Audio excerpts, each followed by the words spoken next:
अस्सलाम वालेकुम। आज Saudi ministry of human resource and social developments की तरफ से सऊदी अरब के अंदर काम करने वाले वर्करों के बारे में एक बहुत ही ज़रूरी खबर आई है, जिसमें बताया गया है कि जो लोग सऊदी अरब के अंदर काम करते हैं अब उनको अपने काम का टेस्ट देना होगा सऊदी अरब के अंदर ही। तो आपने देखा होगा कि काफ़ी हमारे ऐसे गैर मुल्की भाई हैं जो सऊदी अरब के अंदर 1 साल से 2 साल से या इससे भी ज़्यादा हो गया उनको टाइम यहाँ पर काम करते हुए। तो अब उन लोगों को भी यहाँ पर अपना काम का टेस्ट देना होगा। अगर वो काम के टेस्ट में फ़ेल हो जाते हैं तो उनको काम से निकाल दिया जाएगा। तो इसमें कौन कौन से काम हैं, कितने प्रोफेशन हैं और कितने सेंटर खुले हैं सऊदी अरब के अंदर जहाँ पर टेस्ट होगा, इसके बारे में आपको पूरी जानकारी दूंगा। इसके अलावा ईरान और इजराइल और प्रेसिडेंट ट्रंप के बारे में कुछ ज़रूरी खबर आई हैं, तो वीडियो को शुरू से लेकर आखिर तक ज़रूर देखें और इस वीडियो को ज़रूर शेयर भी कीजिएगा अपने दोस्तों के साथ में। तो दोस्तों, आज की एक बड़ी खबर आपके साथ में शेयर करना चाहूँगा सबसे पहले, क्योंकि देखिए अभी जो है जैसा कि आपको मालूम है ईरान और इजराइल के बीच में तो सीज़ फायर हो गया है, लेकिन उसके बाद में नई नई खबर निकल के सामने आ रही हैं।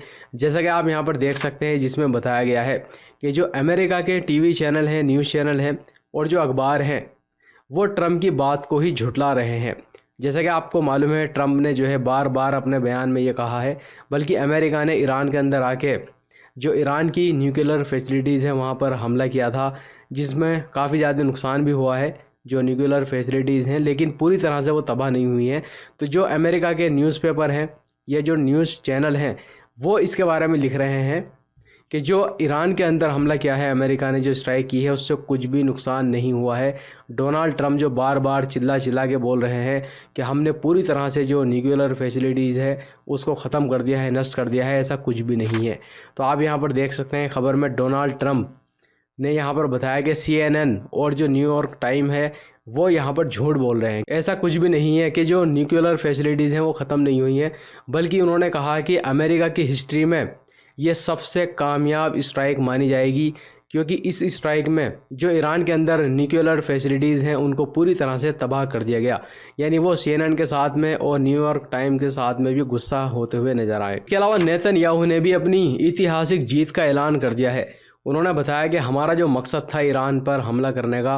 वो कामयाब हुआ। जो न्यूक्लियर फैसिलिटीज़ थी, जो परमाणु हथियार बनाने वाला था ईरान, हमने वो पूरी तरह से ख़त्म कर दिया है। इसके अलावा ईरान के अंदर दर्जनों मिलिट्री फैक्ट्रीज़ को भी तबाह किया है। अब उन्होंने यहाँ पर यह बताया है कि हमारा जो कैंपेन चल रहा है गाज़ा के अंदर, अब वहाँ पर भी जो हमास है उसको पूरी तरह से हराना है और जो हॉस्टेज उन्होंने अपने पास में बंदी बना के रखे हैं उनको जिंदा या मुर्दा वापस लेके आना है। इसके अलावा ईरान के जो प्रेसिडेंट हैं उनकी तरफ से भी जीत का ऐलान कर दिया है और उन्होंने कहा है कि युद्ध पूरी तरह से ख़त्म हो गया है। और उन्होंने यहाँ पर एक बात और याद दिलाई है कि देखिए ये जो सीज़ फायर हुई है, अगर इसका इजराइल उल्लंघन करेगा, वायलेशन करेगा, तो उसका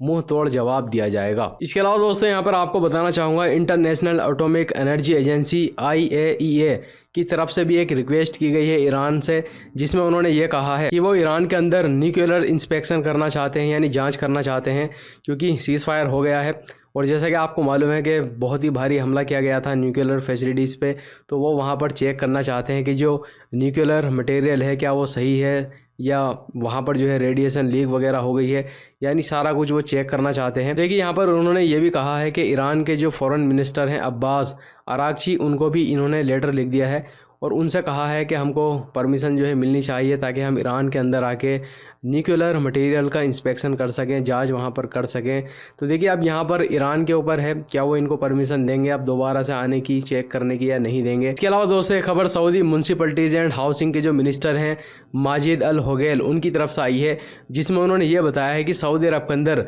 जो मिनी मार्केट है, यानी जो छोटे वकाले हैं, जो छोटी छोटी दुकानें हैं, अब वहाँ पर काफ़ी सारी पाबंदियाँ लग गई हैं। यानी काफ़ी सारा ऐसा सामान है जो कि अब जो मिनी स्टोर हैं, छोटी दुकानें हैं सऊदी अरब के अंदर, वो ये काफ़ी सारा सामान नहीं बेच सकते। अब यहाँ पर स्क्रीन पर देख सकते हैं, जिसमें बताया गया है कि जो अब छोटे वकाले हैं, जो छोटी दुकानें हैं, वो अपने यहाँ पर जो गोश्त है वो नहीं बेच सकते। खजूर, फ्रूट्स, वेजिटेबल, तंबाकू वाला कोई भी आइटम, चाहे वो इलेक्ट्रॉनिक सिगरेट ही क्यों ना हो, शीशा, इसके अलावा और भी किसी भी तरह का कोई भी तंबाकू वाला सामान है, अब जो छोटे वकाले हैं सऊदी अरब के अंदर, वहाँ पर ये चीज़ें नहीं मिलेंगी, वो लोग नहीं बेच सकते। यहाँ पर उन्होंने ये बताया है कि सऊदी अरब के अंदर जो सुपर मार्केट हैं, यानी जो बड़ी बड़ी मार्केट हैं, वहाँ पर ही ये सामान बेचा जाएगा। इसके अलावा दोस्तों यहाँ पर आपको बताना चाहूँगा, Saudi ministry of human resource and social developments की तरफ से जो लोग सऊदी अरब के अंदर काम करते हैं उनके बारे में एक बहुत बड़ी खबर आई है, जिसमें यह बताया है कि लगभग 3 लाख से भी ज़्यादा ऐसे लोग हैं जिनको अपने काम का टेस्ट देना होगा, यानी प्रोफेशनल टेस्ट यहाँ पर होगा। और यहाँ पर यही बताया गया है, आप यहाँ पर स्क्रीन पर देख सकते हैं, जिसमें कहा है कि जो सऊदी अरब की लेबर मार्केट है उसको बेहतरीन से बेहतरीन बनाया जाएगा ताकि ये टेस्ट हो और पता चल सके कि कौन लोग इसके लायक हैं, यानी कौन लोग काम करने लायक हैं या किन लोगों को काम मालूम है, किन लोगों को काम मालूम नहीं है। और इसके अलावा यहाँ पर उन्होंने ये भी बताया है कि लगभग 159 ऐसे काम हैं जिनका टेस्ट होगा। और देखिए 159 जो ये काम है इसके अंदर भी बहुत सारी कैटेगरीज़ हैं, बहुत सारे काम हैं, यानी 1000 से भी ज़्यादा काम आप यहाँ पर कह सकते हैं जिनका टेस्ट दिया जाएगा। और सऊदी अरब के अंदर लगभग 145 टेस्टिंग सेंटर खोले गए हैं, यानी सऊदी अरब के अंदर ही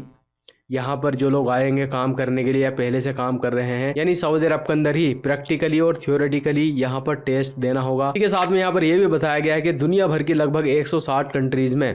प्रोफेशनल वेरिफिकेशन टेस्ट लिया जा रहा है। और अगर आप अभी इंडिया से, पाकिस्तान से या किसी कंट्री से भी सऊदी अरब आएंगे तो वहाँ पर भी आपका टेस्ट लिया जाएगा। और यहाँ पर यह भी कहा गया है कि लगभग 1000 ऐसे काम हैं जिनका टेस्ट लिया जा रहा है। तो अब आप मान के चलिए कि जो भी यानी कोई टेक्निकल काम है तो अब आपको टेस्ट देना ही होगा सऊदी अरब आने के लिए, और यहाँ पर आने के बाद में भी टेस्ट लिया जाएगा। देखिए यहाँ पर खबर में बताया गया है कि ये जो प्रोग्राम शुरू किया गया है ये सऊदी विज़न 2030 के तहत जो है शुरू किए गए हैं। और इनका मकसद ये है कि सऊदी अरब के अंदर जो स्किल्ड वर्कर नहीं है उनकी तादाद कम हो जाए और जो स्किल्ड वर्कर हैं उनकी तादाद यहाँ पर ज़्यादा हो जाए।